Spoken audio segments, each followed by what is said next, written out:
आज आप सुने राधा अष्टमी व्रत कथा। राधा माता गोलक में श्री कृष्णा के साथ रहती थी। एक दफा कृष्णा भगवान को गोलक में राधा रानी कहीं नजर नहीं आई। कुछ देर बाद कान्हा अपनी सखी बिरजा के साथ घूमने चले गए। यह बात जब राधा रानी को मालूम हुई तो उन्हें गुस्सा आया और वो सीधे कान्हा के पास पहुंची। वहां पहुंचकर उसने श्री कृष्णा को काफी भला बुरा कहा। राधा रानी का यह रवैया भगवान श्री कृष्णा के प्यारे मित्रा श्री दामा को बिल्कुल अच्छी नहीं लगा। श्री दामा ने उसी वक्त बिना कुछ सोचे समझे राधा रानी को पृथ्वी पर जन्म लेने का श्राप दे दिया। राधा को इतने गुस्से में देखकर कृष्णा भगवान की सखी बिरजा भी नंदी के रूप में वहां से चली गए।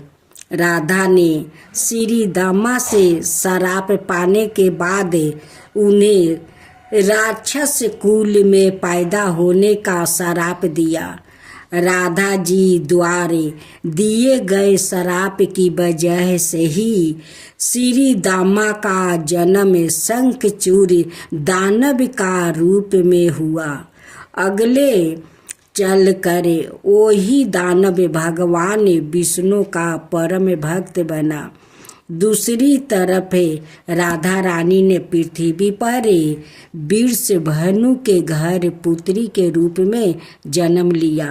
राधा रानी का जन्म वृषभानु जी के घर तो हुआ, लेकिन उनकी पत्नी देवी कीर्ति के गर्भ से नहीं। दूर असल जिस समय राधा मैया और श्री दामा ने एक दूसरे को श्राप दिया था, तभी भगवान श्री कृष्णा ने कहा था कि राधा आपको वृषभानु जी और देवी कीर्ति की पुत्री बनकर पृथ्वी पर रहना होगा। मनुष्य के अवतार में आपका एक वैसा से विवाह होगा, वो मेरे अंश अवतार में से ही एक होगा। इस तरह आप पृथ्वी पर भी मेरी ही बन कर रहेगी, परंतु हम दोनों को बिछड़ने का दुख सहन होगा। इसके बाद कृष्णा भगवान ने राधा जी को मनुष्य योनि के रूप में जन्म लेने की तैयारी करने के लिए कहा। संसार के सामने वृषभानु जी की पत्नी गर्भवती हुई। जिस तरह एक बच्चा दुनिया में आता है, ठीक वैसे ही देवी कीर्ति का भी प्रसव हुआ, लेकिन असल में राधा माता का जन्म देवी कीर्ति के गर्भ से नहीं हुआ था। भगवान की माया से उनके गर्भ में बाहु भर गई थी। देवी कीर्ति ने उसी बाहु को जन्म दिया। इस दौरान उन्हें प्रसव पीड़ा हो रही थी और वहाँ राधा माता के रूप में एक प्यारी सी कन्या ने जन्म लिया। भाद्रो मास के शुक्ल पक्ष की अष्टमी के दिन राधा मैया का धरती पर जन्म हुआ था। तभी से हर साल इस दिन को राधा अष्टमी के रूप में मनाया जाता है। कहानी से सीख क्रोध एक बुराई है। क्रोध का जवाब क्रोध में ही देने से बातें और खराब हो जाती है। इसके कारण कई दुविधाओं का सामना करना पड़ सकता है। संबंधी कहानी। दुर्गा अष्टमी की व्रत कथा। पौराणिक मान्यताओं के अनुसार प्राचीन काल में असुर दंप को महिषासुर नाम के एक पुत्र की प्राप्ति हुई थी, जिसके भीतर बचपन से ही अमर होने की प्रबल इच्छा थी। अपनी इसी इच्छा की पूर्ति के लिए उसने अमर होने का वरदान हासिल करने के लिए ब्रह्मा जी की घोर तपस्या आरंभ की। महिषासुर द्वारा की गई इस कठोर तपस्या से ब्रह्मा जी प्रसन्न हुए और उसे मन चाहा वरदान मांगने को कहा। ऐसे में महिषासुर, जो सिर्फ अमर होना चाहता था, उसने ब्रह्मा जी से वरदान मांगते हुए खुद को अमर करने के लिए उन्हें बेबस कर दिया। परंतु ब्रह्मा जी ने महिषासुर को अमरता का वरदान देने की बात यह कहते हुए टाल दी कि जन्म के बाद मृत्यु और मृत्यु के बाद जन्म निश्चित है, इसलिए अमरता जैसी किसी बात का कोई अस्तित्व नहीं है। जिसके बाद ब्रह्मा जी की बात सुनकर महिषासुर ने उससे एक अन्याय वरदान मांगने की इच्छा जताई और कहा कि ठीक है स्वामी, यदि मृत्यु को होना तय है तो मुझे ऐसा वरदान दीजिए कि मेरी मृत्यु किसी स्त्री के हाथ से ही हो। इसके अलावा अन्याय कोई दैत्य, दानव या देवता कोई भी मेरा वध ना कर पाए। जिसके बाद ब्रह्मा जी ने महिषासुर को दूसरा वरदान दे दिया। ब्रह्मा जी द्वारा वरदान प्राप्ति करते ही महिषासुर अहंकार से अंधा हो गया और उसके साथ ही बढ़ गया। उसका अन्याय मौत के भय से मुक्त होकर उसने अपनी सेना के साथ पृथ्वी लोक पर आक्रमण कर दिया। इससे धरती पर चारों तरफ तबाही मच गई। उसके बल के आगे समस्त जीवों और प्राणियों को नतमस्तक होना ही पड़ा। जिसके बाद पृथ्वी और पाताल को अपने अधीन करने के बाद अहंकारी महिषासुर ने इंद्रलोक पर भी आक्रमण कर दिया, जिसमें उन्होंने इंद्रदेव को पराजित कर स्वर्ग पर भी कब्जा कर लिया। महिषासुर से परेशान होकर सभी देवी देवता त्रिदेव अर्थात महादेव ब्रह्मा और विष्णु के पास सहायता मांगने पहुँचे। इस पर विष्णु जी ने उसके अंत के लिए देवी शक्ति के निर्माण किया सलाह दी। जिसके बाद सभी देवताओं ने मिलकर देवी शक्ति को सहायता के लिए पुकारा और इस पुकार को सुनकर सभी देवताओं के शरीर में से निकले तेज ने एक अत्यंत खूबसूरत सुंदरी का निर्माण किया। उसी तेज से निकली माँ आदि शक्ति, जिसके रूप और तेज से सभी देवता भी आश्चर्यचकित हो गया। त्रिदेव की मदद से निमित्त हुई देवी दुर्गा को हिमवन ने सवारी के लिए सिंह दिया और उसी प्रकार वहाँ मौजूद सभी देवताओं ने भी माँ को अपने एक एक अस्त्र शस्त्र सौंपे और इस तरह दुर्गा से देवी दुर्गा को इस समस्या हेतु तैयार किया गया। माना जाता है कि देवी का अत्यंत सुंदर रूप देखकर महिषासुर उनके प्रति बहुत आकर्षित होने लगा। और उसने अपने एक दूत के जरिए देवी माँ के पास विवाह का प्रस्ताव तक पहुँचाया।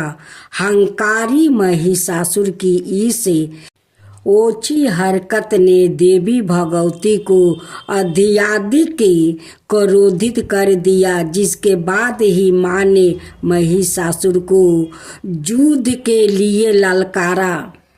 माँ दुर्गा से युद्ध की ललकार सुनकर ब्रह्मा जी से मिले वरदान के हंकार में अंधे हो चुके महिषासुर उनसे युद्ध करने के लिए तैयार भी हो गया।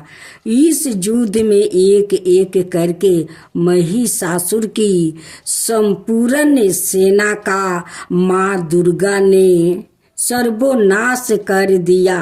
इस दौरान माना यह भी जाता है कि यह युद्ध पूरे 9 दिनों तक चला, जिस दौरान असुरों के सम्राट महिषासुर ने विभिन्न रूप धरकर देवी माँ को छलने की कई बार कोशिश की, लेकिन उसकी सभी कोशिशें आखिरकार नाकाम रही और देवी भगवती ने अपने चक्र से इस युद्ध में महिषासुर का सिर काटते हुए उसका वध कर दिया।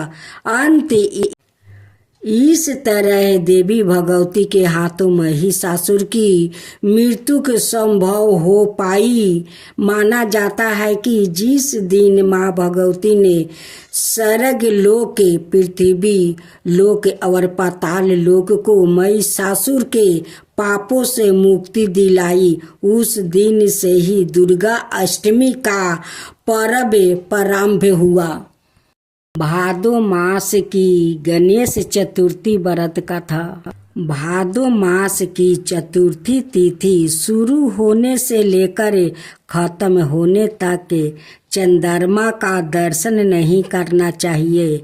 यदि भूल से गणेश चतुर्थी के दिन चंद्रमा के दर्शन हो जाए तो मिथ्या दोष से बचाव के लिए नियम लिखित मंत्र का जप करना चाहिए और दी गई गाथा का श्रवण करना चाहिए।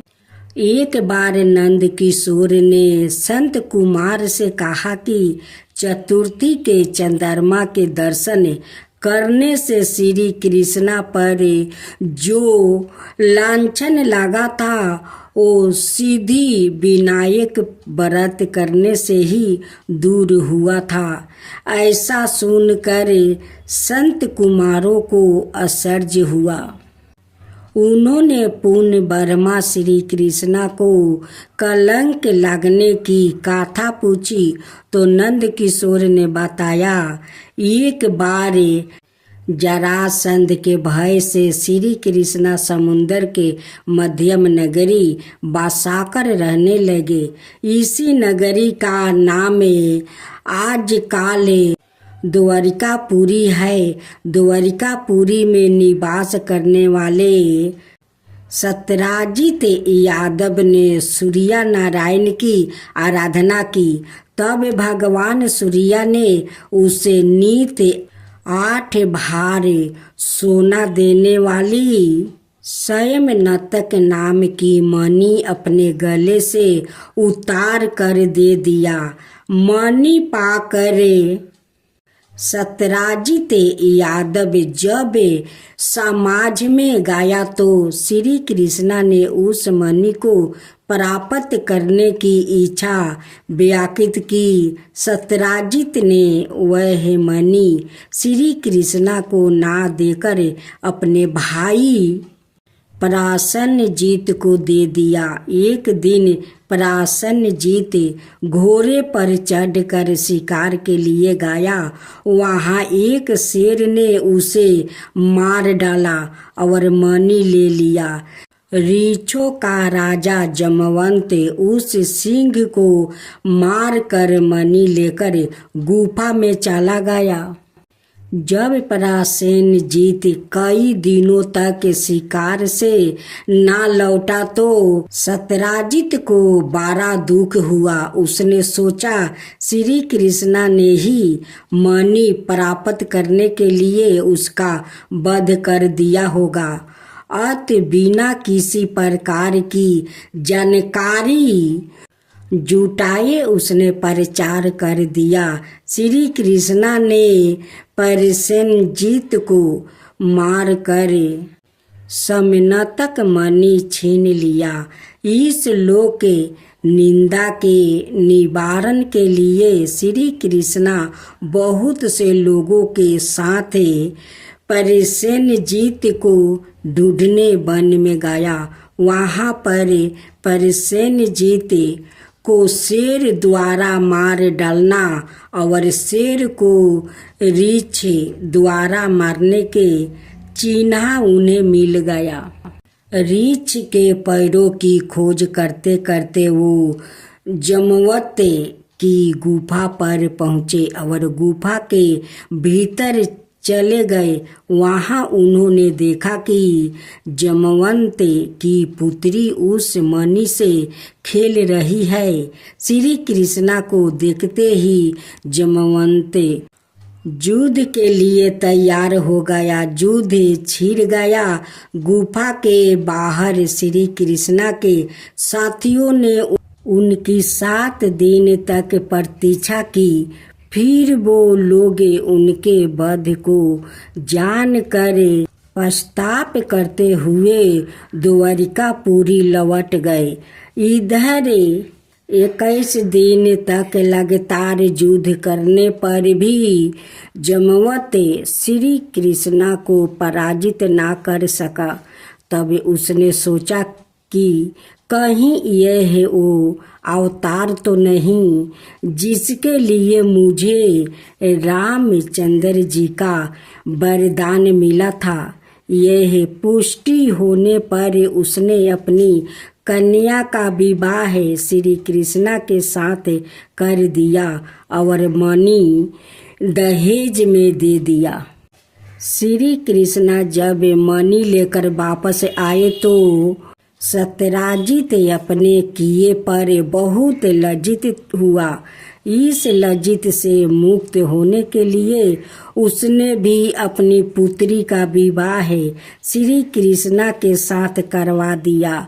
कुछ समय के बाद श्री कृष्णा किसी काम से इंद्रप्रस्थ चले गए। तब अक्रूर और ऋतु वर्मा की राय से सत्यधनवा यादव ने सत्यराजित को मारकर मणि अपने कब्जे में ले लिया। सत्यराजित की मौत का समाचार जब श्री कृष्णा को मिला तो वो तत्काल द्वारिका पहुँचे। वो सत्यधनवा को मारकर मणि छीनने को तैयार हो गया। इस कार्य में सहायता के लिए बलराम भी तैयार थे। यह जानकर सत्यधनवा ने मणि अक्रूर को दे दिया और सवाए भाग निकला। श्री कृष्णा ने उसका पीछा करके उसे मार तो डाला पर मणि उन्हें नहीं मिल पाई। बलराम जी भी वहाँ पहुँचे। श्री कृष्णा ने उन्हें बताया कि मणि इसके पास नहीं है। बलराम जी को विश्वास ना हुआ।